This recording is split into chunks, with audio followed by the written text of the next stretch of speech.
Now, please welcome Jim Nelson, business editor of the Milwaukee Journal Sentinel, to introduce our program.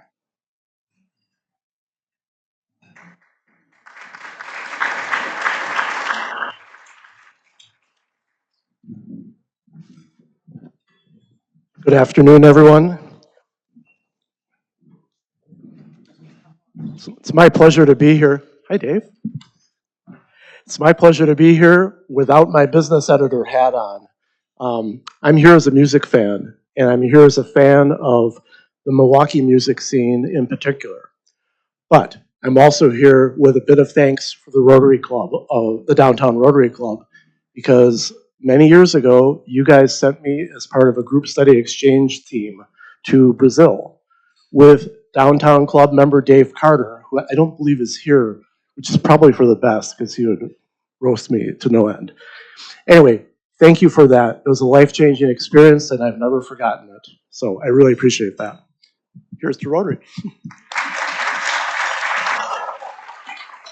So with my music fan hat on, I was really thrilled to read Amy and Peter's book. And one of the things I learned is so much about what goes on behind the scenes in the business and what goes on behind the scenes at concerts, at venues, and between artists and promoters and so forth. But one of the things I also learned from the book was how lessons that Peter has learned as a businessman in our community, how they kind of apply to all of your businesses, because it's about trust, and it's about relationships, and it's about maintaining your brand and your fan base and all that. So I think there's some lessons that any business is going to learn from this rock and roll impresario. So this is Peter Jest, the owner of Shank Hall on Farwell Avenue, and this is Amy Waldman, who your day job is at the Milwaukee Public Library, right? I am the happiest public librarian in North America. That's pretty great. Peter, why don't we just start with you? There was a little bit of a parade of folks who came up and greeted you and said, I was at this show at your hall, I was at that show. But for those who don't know Shank Hall, tell us where it is and how long it's been in business and so forth. It's actually right down the street. It's on Farwell and Ogden. I opened the club in November of 1989, and so we're still going strong after 35 years. It's 300 capacity. We feature bands on their way up, on their way down, and bands that just sort of stay in the middle there. We sort of skew towards the older rock or blues or folk. Concentrate on original music, but we do have some tribute bands. Once in a while, a cover band if they're good, or to fill a date, but we mostly strive for original bands. And it sort of goes to my other business, the Alternative Concert Group, which I've been promoting shows since 1983 in Milwaukee, mostly at UWM, then on to the Avalon Theater. I did the Marcus Center. I've done shows at the Pabst, the Milwaukee Theater, and now Miller High Life Theater, sort of all over the place. So that's sort of connected to Shank. One other question, what's with the name, for those who don't know? Oh, yeah. Well, that came, the movie Spinal Tap came out in 1984 or 85, and they played fictitious places in the United States. And when they came to Milwaukee, it was Shank Hall. And I said to my friend Dave Larson, who was at the Shepherd, I said, if I ever open a nightclub, I got to call it Shank Hall because all the musicians will get it. And so I did. And the guys got a really big kick out of it. The four people that wrote Spinal Tap are Rob Reiner, Meathead from All in the Family, and then Michael McKean, Christopher Guest, and Ari Shearer. And actually, Michael McKean did we sent him a copy of the book, and he loved it, and it really, complimented it. They really get a kick that I took a 5-second bit out of their movie and named the club after it. So that's good. And you have a little memento right behind the stage too. Yeah, we have a 18-inch Stonehenge that we used during one of the live shows. So that's right behind the drummer. So yeah, they get a kick out of that. That's pretty great. How did this book come about? How did you get rolling on this, Amy? This was a pandemic project. Everything was kind of closed down in 2020, and Peter started posting things online. And one of the things he posted was a contract for Pearl Jam and a couple of other bands, but he'd paid Pearl Jam $500 in 1991, I think it was. Then he had Alanis Morissette in 1995 for $500. You'd have to pay $500 to see her now. And I remembered a night I'd had Peter over for dinner because we were friends. And this was back in the 90s. And discovered he has one of those really amazing stats brains where if you throw out a random date, Peter could tell you who is playing his club. And I kind of put together, remembered every date, saved every scrap of paper, and in between, Peter has always done what he's done. I've had a billion lives. I'd been to library school, and I thought, I got an A in digital libraries. We could build you virtual Shank Hall, put it behind a paywall. Everybody's sitting at home starved for content. You can sail through the pandemic with an income stream. And I texted him and said, you're sitting on a gold mine. And he said, what do you mean? And the next thing I knew, I was writing a book. So that couldn't have come about without your career starting when you were in high school.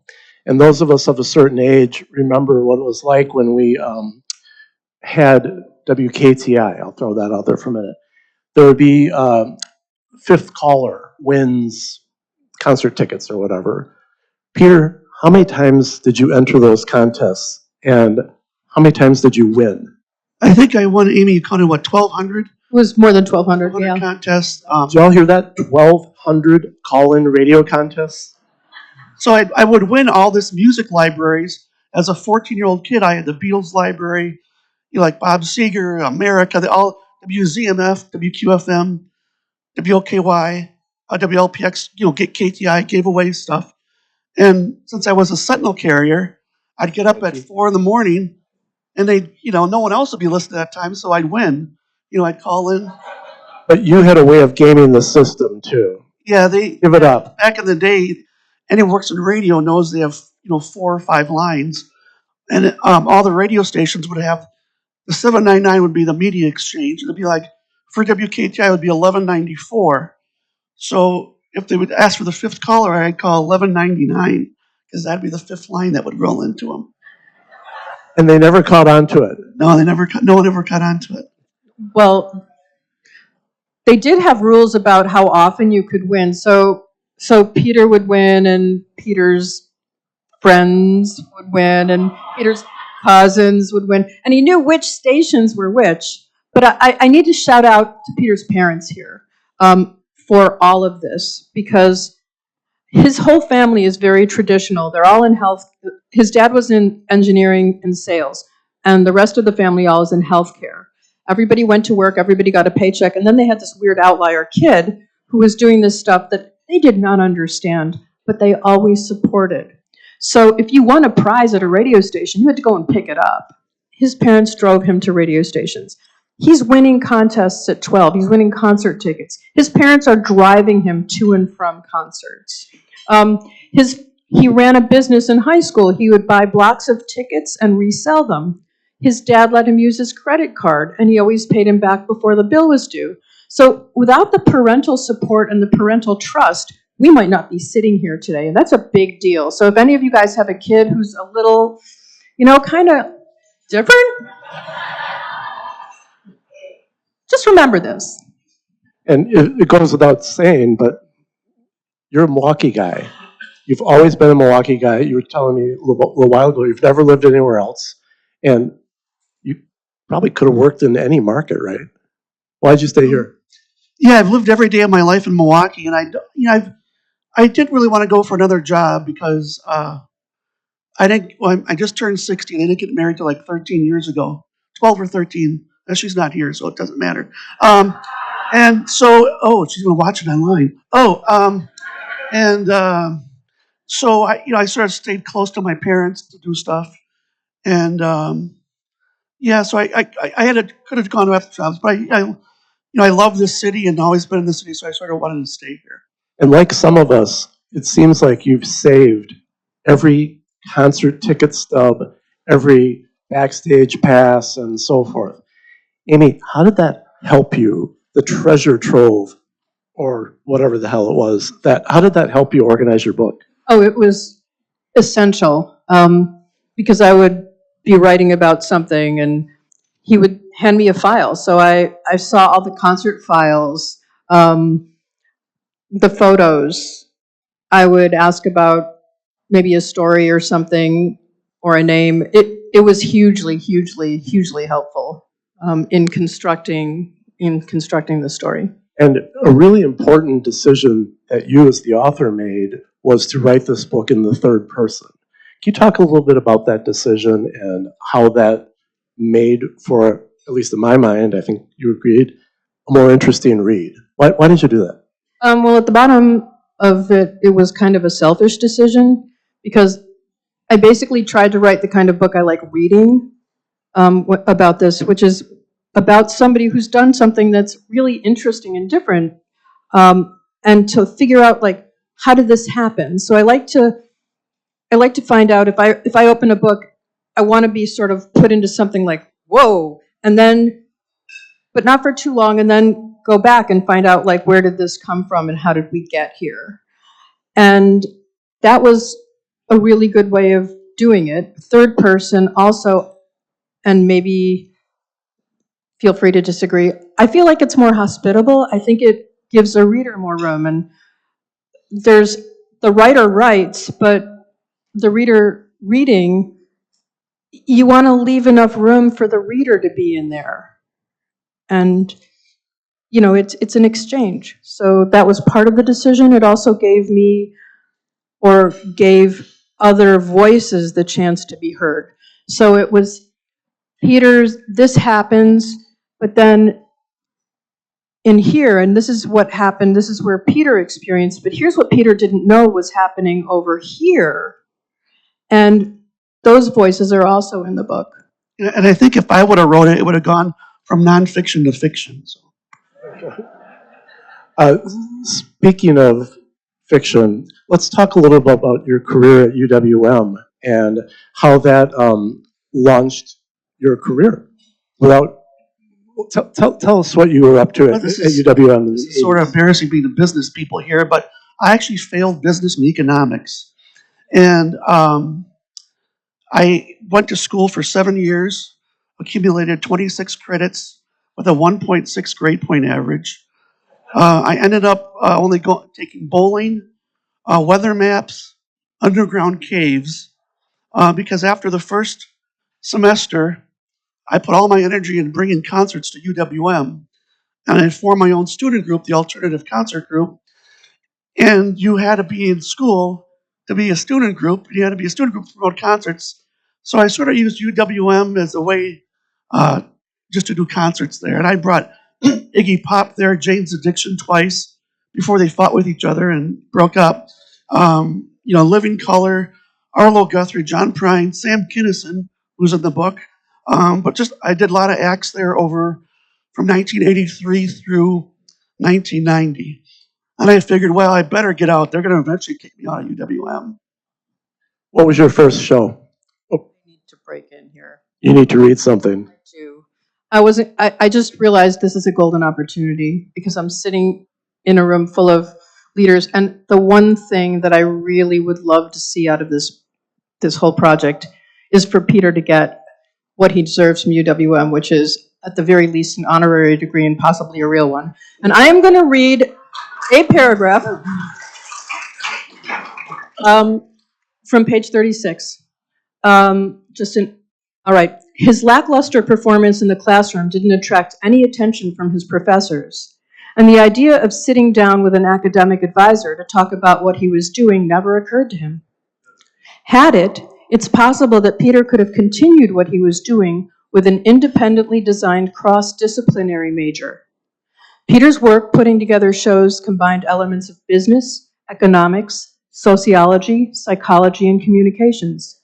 His work with Dave Lurson showed his ability to collaborate and delegate tasks. The results were tangible. Peter was doing poorly in the classroom, but he was excelling at getting an education.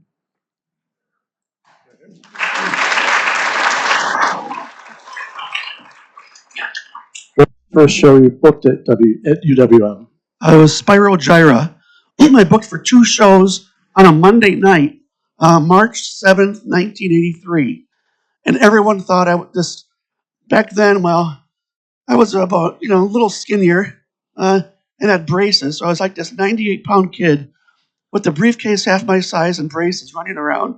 And everyone, all the people at UWM, they're all saying, this guy's going to fail. And I ended up doing the show and lost $11.80. So that was pretty good. Everyone was pretty amazed that I actually pulled it off. There were people early on who helped you get started in the business, that taught you how to be a runner and the behind the scenes stuff. Who were some of those people, and what did you learn from them? I kept a record of how concerts did, and the attendance and my reviews of them, because I went to almost every concert, because I won tickets to every concert, and then I'd buy a block of tickets. And I called up Steve Mandelman, who was a promoter, who did a lot of the shows at the Marcus Center, like Victor Borga, Harry Chapin, sort of that kind of stuff. And he said, well, come on over. So I went and helped him out. And I worked as a runner for Van Halen and Diana Ross. And then 2 months into it, in 1982, October, what happened? The Milwaukee Brewers went in the World Series against St. Louis, and they had concerts with Paul Anka in Milwaukee and St. Louis. So ticket sales stopped, the shows canceled, and they went out of business. And so it sort of threw me into my freshman year at UWM of why I was in the music business for 3 months. I'm still living in my parents' basement. I don't really need to make money. So that's when I started Alternative Concert Group. And that still exists now, correct? Yes. I mean, that's still a business. One thing that I wanted to get into a little bit is one of the things that we as music fans don't really know about is relationships that you have with so many performers and so many artists. Most of us go to a show, maybe we'll meet somebody at the merch table or something like that, or in your office when I met Jonathan Richman, which was ridiculous. Yeah, that's pretty funny. But you've had lasting, decades-long relationships with people like Leo Kottke, John Prine, Arlo Guthrie, Leon Redbone. Several of these folks are no longer with us. But how did you build those relationships? And how did you maintain them over the years? Well, I think it's, I started working with John Prine back in 1985. And then about 3 or 4 years later, I'm sort of a quiet guy and stay in the background. John turned around, leaving the market, goes, you ever come to Nashville? Look me up, I'll show you around town. I said, wow, I barely said a few words to the guy. But we found out over the years he's a really quiet man also. And we just became friends. We'd go to baseball games together. He came up for a Bucks game.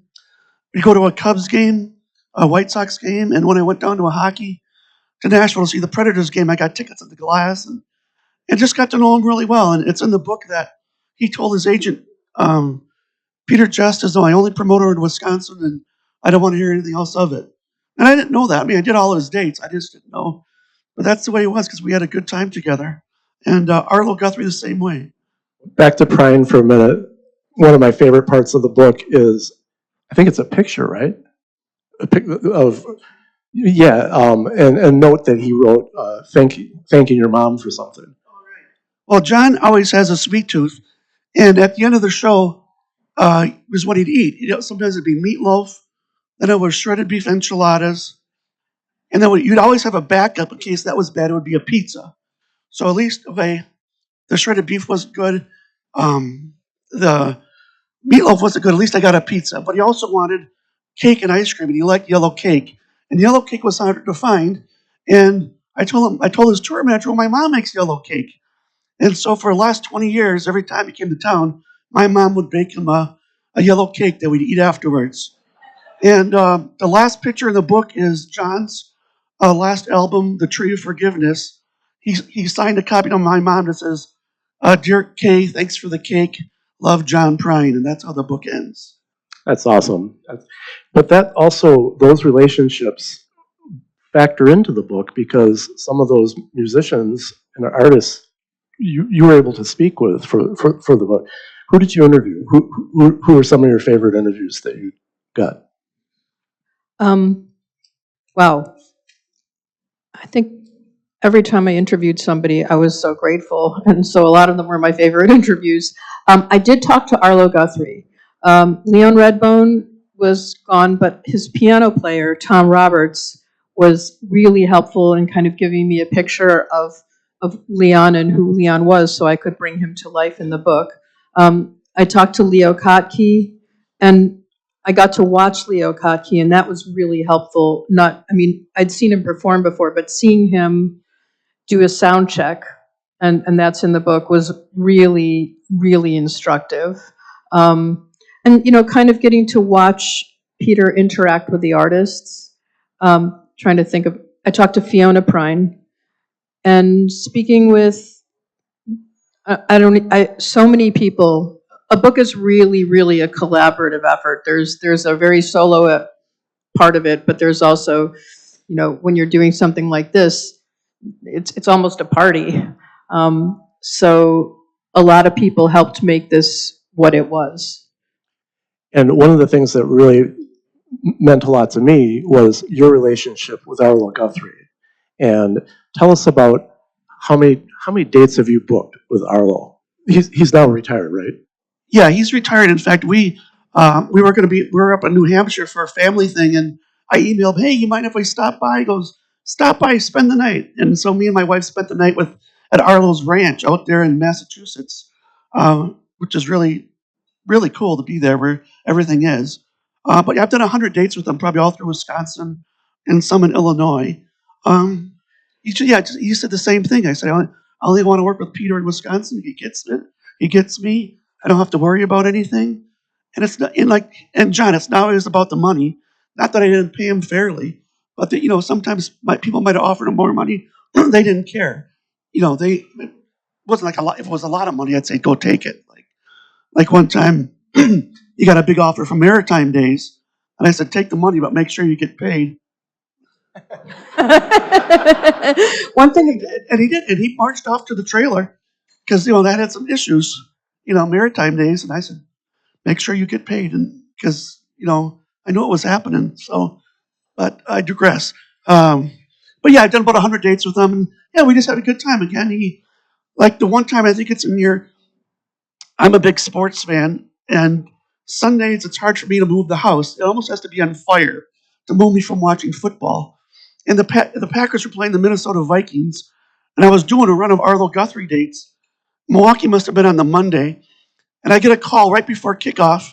"Peter, it's Arlo. We're going to the Milwaukee Zoo. You want to join us?" "Sure." So I hop out there and go join them rather than watch football. So, something special like that, you got to do it. And it was worth doing. one of the other things about Arlo, I interviewed Arlo 2 or 3 times as a reporter before I, advanced pieces for shows that Peter was promoting. And interviewing Arlo was great because anybody who's ever taken notes knows that, you got to track and type as somebody's talking. And Arlo is very deliberate in an interview. He's very thoughtful. There's pauses while he considers what the question and then answers it. When I interviewed him for the book, he was comfortable. He was relaxed. The words Woody never came up. We weren't talking about him. We were talking about somebody that he loved. And those were his words. He did use the word love. And it was a really different kind of experience just to listen to this guy express, his feelings and his memories about working with Peter. Well, and you provided a very special memory for Arlo and his family at your club. Can you tell us about the Sarah Lee Guthrie show? Yeah, he has 4 kids. Him and Jackie, his late wife, Kathy, Annie, Abe, and Sarah Lee. Sarah Lee is the youngest. And he called me up one day between one of these runs. I think we were in Manitowoc in January. Great time to book stuff in Wisconsin. And we had an off day again, and Peter calls Arlo. "Peter, it's Arlo. Can Sarah Lee play your club in between our Manitowoc and Madison date?" I said, "Sure." So it was Sarah Lee Guthrie's first gig outside of coffee houses in Massachusetts. And she's like 20 years old or something, and she got on stage. There's 20 people there, and I sat next with Arlo at a table, and he had his phone up so his wife Jackie could hear it as she was in Florida was really special. And when I saw Leo Kottke a year or so ago at the South Milwaukee Civic Center, who was the opener? Oh yeah, for the 40th anniversary of Alternative Concert by Leo Kottke, and then Sarah Lee Guthrie was the opener because Arlo had retired from touring. So that was a lot of fun. So one of the other things in the book that you touch on a lot, and it's great stuff, is some of these really big shows that you've promoted. And thank you for Patti Smith. Thank you for Leonard Cohen. I didn't get there, but thank you for Mott the Hoople. These are big shows. These are hard to get performers. And who haven't you gotten that you'd really like to bring to town? Some of the bigger names. Well, I've been close with Van Morrison a few times. We had a date on hold for the Milwaukee Theater, and then the pandemic happened. And then we had another date on hold, and there was that police shooting in Kenosha. And Van goes to his daughter, well, Kenosha, that's by Milwaukee. That seems pretty dangerous. I said, no, Kenosha's closer to Chicago. Kenosha. Oh, no. That's Chicago suburb. So, but that was sort of during the pandemic too. That's always out there. It's we're close with his daughter, and he knows I'm interested. But again, as people get older, he's 79, I believe. They don't travel as much as they want, and he doesn't do many dates over here. But that's always a hope I'll get a chance. But on selling his daughter on Milwaukee and so forth is it's a pretty swell passage here. oh, So it was 2018 when Peter booked Shanna Morrison and her writing and performing art partner, Kim McLean, for the first time. They opened for a pair of Leo Kottke shows, one at the Barrymore in Madison on June 8th and the other at Vogel Hall in Milwaukee the next night. Ripping a page from his John Lee Hooker days, that comes earlier in the book, Peter had borrowed his mother's car to meet them at the airport. Shanna lived in Northern California and Kim in Nashville. Neither had played Wisconsin before. Peter was their ride between the airport, the venues, the hotels, and the cities. All that time in the car together could have been silent or awkward. Instead, the trio discovered enough common ground to forge lasting friendships. One of the things I like about promoting the kids of famous rock stars is that at my age, I'm sort of right in between, Peter reflected later. I'm more the age of the kids than their famous rock star parents, so it's sort of fun to hang around with them. Shanna is a hoot. Peter had also shared something with Shanna in 2018 that was both personal and professional. For a lot of touring musicians, the only parts of a city they ever see is the bed where they sleep and the venue where they're playing. From this perspective, one city looks pretty much like another, and after a while, they all blur together. Peter kept that in mind when he had the chance to fetch an artist from the airport, and he always took the scenic route from 794 over the Daniel Hone Bridge to Lincoln Memorial Parkway with its expansive view of Lake Michigan. Showing off his hometown made him happy. Milwaukee is a beautiful city. He loved all it had to offer and was proud to share that with an act when he could. Both Shanna and Kim liked what they were seeing and experiencing as Peter drove them around the city. When he finally shared with Shanna that he'd long wanted to see her father play Milwaukee, her response was something along the lines of, "Milwaukee's great. My dad would love it here."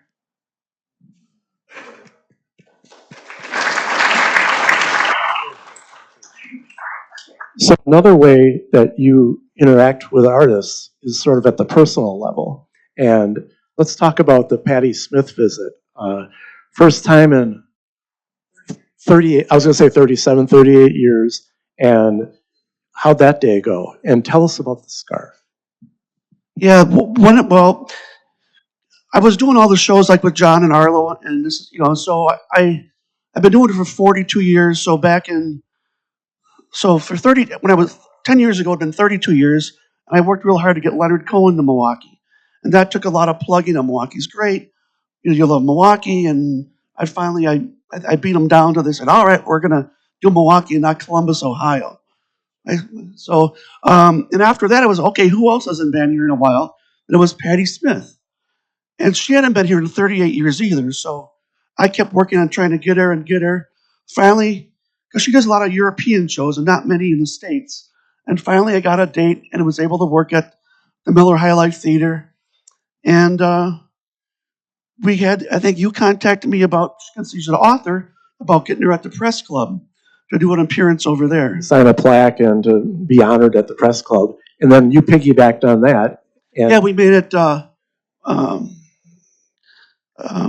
Patty Smith yeah, Day. Barrett, Mayor Barrett. Mayor Barrett made it Patty Smith Day, Patty Smith Day. which she acknowledged during the concert. Not very often that a performer stops her concert and says, thanks to the promoter. That never happens. You tell me, I don't think I've ever heard that happen. And she held up the proclamation and said something along the lines of, I can't believe it's frickin' Patty Smith Day in Milwaukee. But you, Peter, you did one other very special thing with Patty after the day after the show. And it's one of those things that you didn't have to do, but it meant a lot to her. Can you tell us about that? Yeah, when I bring someone to town, I feel responsible for them to make sure everything's okay. I mean, they do their own hotels and things like that, but not even before the show, after the show, even if they fly out to make sure it's on time, if I can help them anyway. And the next day, the tour manager called and said Patty Smith had lost her scarf, and this is a very important scarf because her husband, who had passed away, had given it to her back in the 70s, I believe. So it meant a lot to her, and she was very upset. They had called the Hyatt, and they couldn't find it. And I said, well, I'll go down to the Wisconsin Center and look around. So I went down to the Wisconsin Center. I couldn't look around. And I think I came back, and they said, well, I called the Hyatt. And I said, well, I'm going to go down there too. So he went to the Hyatt, and the door guy says, it's not here. Maybe it was in the cafe.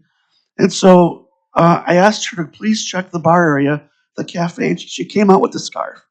And I, grabbed her $20, got in my car, called the tour manager, went to the UPS store, and shipped it to her overnight so she could have it in Pittsburgh 3 days later.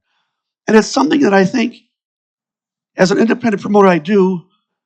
I think if you're a bigger corporation, I won't mention names like Live Nation, but maybe they, at that point, the money's in the bank. They don't care. They're off to something else. The scarf, what does that mean? It's not our business or concern. But that's something I feel important about, and that meant a lot to her. So, Well, it says something about the way you run your business, too. You brought them up, and before we go to questions, you run a small club, and you've run it for decades on the East Side. There's tremendous competition in the line of work that you're in. Live Nation, also the new venue going up on the Bradley Center site, but also the Pabst Theater Group, who just down the block from your club opened the Vivarium, roughly the same size, nice venue and all that. How's it look? How are you staying optimistic and in business? I think I'm pretty creative. Remember, I have a 1.4 grade point. And I got 26 credits in 7 years. So I try to, it's the only thing I know how to do. And the club is my only investment. I mean, I bought the building 20 years ago, so basically that's my investment. So to keep the club open is important because it keeps the building going. But it's the only thing I know how to do. I started when I was 18 and I'm 60. I have no other skills. I mean, it took me like 5 minutes to get that hot dog bun on my plate today. And, if you saw me, so I just try to be creative. And, there's always stuff out there that can be different that you can pick up that other people don't. I mean, Live Nation building this venue that isn't needed. I don't know why that's not another hotel to help with conventions in the city. We don't need another concert venue. But, the Bucks and those people like to make money, and they think they can make money. And people are going to go to concerts with $22 beers, and parking's going to be $50. And that's the Live Nation model. They don't make money at the concerts, but they own Ticketmaster too. So they make the Ticketmaster fees, and you make $22 times 10,000 people. They don't care about making money at the show. So I'm just always creative. We got, I think, like 22 shows in October. So, there's still people that want to play the club. It's a long history. So, unless someone comes along and wants to buy me out to build a, big tower, or some kid comes along that wants the lottery, wants to buy me out, I'm not going anywhere.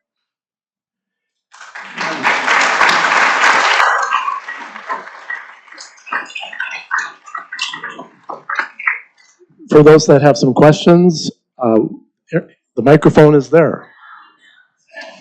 Thank you, Peter, Amy, and Jim. And again, if you have any questions for our guests, you can line up behind me to ask questions. Great presentation, thank you. I'm just curious, you mentioned money and maybe there's a little cynicism in the entertainment business. Which of the entertainments jump in your mind as really enjoying what they're doing both on stage and off stage? Pretty much everyone I've dealt with really enjoys what they do yet, and not for the money. I think some of the acts out of my league, more arena and stadium, I think might be calling it in for money. I mean, every time they do a farewell tour, then a reunion tour, then a farewell tour, then a reunion tour, their heart's really not in it after the second reunion tour. It's just for the money. Congratulations on surviving, my gosh. This is a question that originated in Ann Reed's presentation last week of Milwaukee and an arts and music district. As James knows, I come from Madison. They're talking about a music and arts district from the O'Hara up to the Capitol as part of their Z generation talent strategy. So I'd be curious as to whether anybody on the panel, including James, has any thoughts about Milwaukee using arts and entertainment and theater and music and film in any way as a talent recruitment and retention strategy, maybe in a district like Ann was talking about, but maybe not. I think you obviously are a part of the reason Milwaukee is special. How does that play into the larger game of recruiting and retaining talent, especially young talent here? Go. I think what we provide and other people that have venues, young people like to go out. I'm 60 years old. It is young people now, isn't it? Boy. Yeah. And so I think it's important. We do more things for 20 to 40-year-olds probably. All our shows start at 8 o'clock on weekdays, so you're home by 11 o'clock. So you're not, the old days, I could never understand why they started shows at 10 o'clock on a Tuesday. When you're 19, that's great, but when you're working. So we do get a lot of professional people. And I think the area we're in has a lot of condos and apartments. And I think for some people, when deciding where to go, I think they do look at what are my entertainment options. I don't have to want to go to Chicago for every band I want to see.